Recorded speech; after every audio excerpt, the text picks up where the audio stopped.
వర్గీకరణ రిజర్వేషన్ల పెంపు విషయంలో రాష్ట్రాలకే వెసులుబాటు ఇవ్వాలని కేంద్రాన్ని కోరారు తెలంగాణ సీఎం కేసీఆర్. సుప్రీంకోర్టుకు వెళ్లైనా సరే ముస్లింలకు రిజర్వేషన్ల పెంపును అమలు చేయిస్తామని స్పష్టం చేశారు. ఇది మతపరమైన రిజర్వేషన్లు కాదని, సామాజిక వెనుకబాటుతనంతోనే రిజర్వేషన్లను పెంచుతున్నామని సభలో ప్రకటించారు ముఖ్యమంత్రి. గిరిజన ముస్లిం రిజర్వేషన్ల పెంపుపై బిల్లును ప్రవేశపెట్టారు సీఎం కేసీఆర్.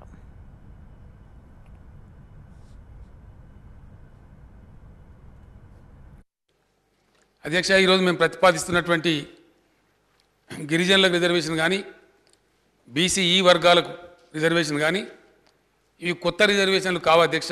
ఆల్రెడీ ఈ రాష్ట్రంలో, ఈ దేశంలో చాలా రాష్ట్రాలలో అమలు చేయబడుతున్నటువంటివే.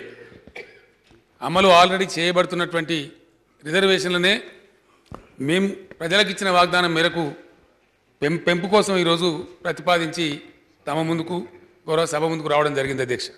ఆంధ్రప్రదేశ్ రాష్ట్రంలో మనం అంతర్భాగంగా ఉన్నప్పుడు గిరిజనులను 6%గా లెక్కించినారు. కానీ తెలంగాణ నేపథ్యంలో తెలంగాణ జనాభాతో పోల్చి చూసినప్పుడు వాళ్ళ జనాభా 9.8%గా ఉంది అధ్యక్ష. ఇది సెన్సస్ లెక్క, ఇది ఎవరు అబద్ధం చెప్పగలిగింది కాదు. This is what is the data of the census of 2011 అధ్యక్ష. దానిలో వాల్మీకి బోయ అనే కులం మాకు ఆంధ్రప్రదేశ్లో ఉన్నప్పుడు కూడా వాళ్ళ గ్రౌస్ అధ్యక్ష అనేక వినతి పత్రాలు ఇవ్వడం జరిగింది, వాళ్ళు పోరాటాలు చేయడం జరిగింది, చెలో అసెంబ్లీ కూడా రావడం జరిగింది, స్పీకర్ గారిని కూడా కలవడం జరిగింది. ఆ రోజుల్లో టీఆర్ఎస్ అధ్యక్షునిగా నాకు కూడా వాళ్ళు చెప్పడం జరిగింది అధ్యక్ష. ఆంధ్రాలో ఉన్న బోయలేమో ఎస్టీలలో కలిపారు, మమ్మల్ని కలపలేదని చెప్పి తెలంగాణలో ఉన్నటువంటి వాల్మీకి బోయ అనే కులం బాధతో ఉన్నారు. అదేవిధంగా లంబాడీలలో ఉన్నటువంటి వాళ్ళు కాగిత లంబాడి అనేటువంటి కులం, కొప్పు లంబాడి లేదా కాగిత లంబాడి అని మనం వివరిస్తూ ఉంటాం. వాళ్ళు కూడా మమ్మల్ని లంబాడీలలో ఉన్న వాళ్ళని తీసి బయట పెట్టినారు అనే బాధ వ్యక్తం చేసి కల్పమని చెప్పి కోరినారు అధ్యక్ష. దాని మీదనే కమిషన్లు ఇప్పుడు నిర్ధారించిన లెక్కల ప్రకారం ఈరోజు వాళ్ళని కూడా చేరిస్తే 9.8గా ఉన్నటువంటి ఎస్టీలతో పాటు 9.08గా ఉన్నటువంటి ఎస్టీలతో పాటు వీళ్ళని కూడా కలిపినట్టయితే ఒక 10% రిజర్వేషన్ సరిపోద్ది అనేటువంటి విషయం వచ్చిన సందర్భంలో అది ఆ విధంగా ప్రతిపాదించడం అయింది అని చెప్పి తమ ద్వారా గౌరవ సభ్యులకు తెలియజేస్తా ఉన్న అధ్యక్ష. ఈరోజు దళితుల అధ్యక్ష, దళితుల జనాభా 15 చిల్లరగా చూడబడతా ఉంది. కానీ వాస్తవంలో 16.3 దాటిపోయినటువంటి పరిస్థితి మనకు కనపడతా ఉంది.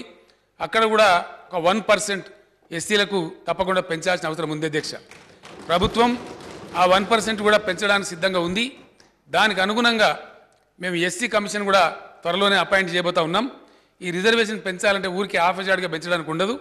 ఖచ్చితంగా కమిషన్ నియమించి టీఓఆర్ ఇచ్చి టర్మ్స్ ఆఫ్ రెఫరెన్స్ ఇచ్చి నివేదిక తెప్పించే రిజర్వేషన్ పెంచాల్సిన అవసరం ఉంటుంది. కాబట్టి నిన్న మొన్న 2 దఫాలుగా జరిగినటువంటి క్యాబినెట్లో ప్రభుత్వం స్పష్టంగా నిర్ణయం తీసుకున్నది.